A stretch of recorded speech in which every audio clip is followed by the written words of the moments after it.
నమస్కారం. Welcome to news local. ఉమ్మడి ఆంధ్రప్రదేశ్ దివంగత ముఖ్యమంత్రి కొణిజేటి రోసయ్య 92వ జయంతి వేడుకలు మండపేటలో ఆర్యవైశ్యులు ఘనంగా జరిపారు.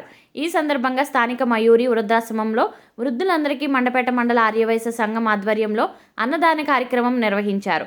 ఈ కార్యక్రమంలో కోనసీమ జిల్లా ఆర్యవైశ్య సంఘ అధ్యక్షులు వాకచర్ల వీరవెంకట సత్యనారాయణ గుప్తా పాల్గొన్నారు. మండపేట మండల ఆర్యవైశ్య సంఘ president Kalakuri Srinivas, secretary Vakacharla Nagababu, vice president Chamarthi Lovaraju, Konaseema జిల్లా ఆర్యవైశ్య సంఘం కార్యవర్గ సభ్యులు కంచర్ల ప్రసాద్, నాలం కిట్టు, కేశవరపు శ్రీనివాసరావు, తమ్మన భద్దర్రావు తదితరులు పాల్గొన్నారు.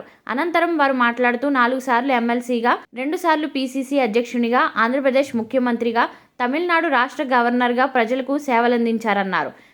అసెంబ్లీలో 16 సార్లు బడ్జెట్ ప్రవేశపెట్టిన ఘనత ఆయనదన్నారు.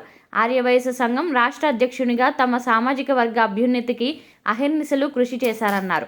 ఈయన సేవలకు ఆంధ్ర విశ్వవిద్యాలయం డాక్టరేట్ ఇచ్చి గౌరవించిన విషయాన్ని గుర్తు చేశారు.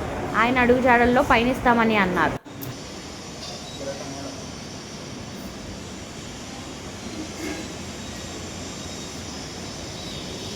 అమర్జీవి రోసయ్య గారికి,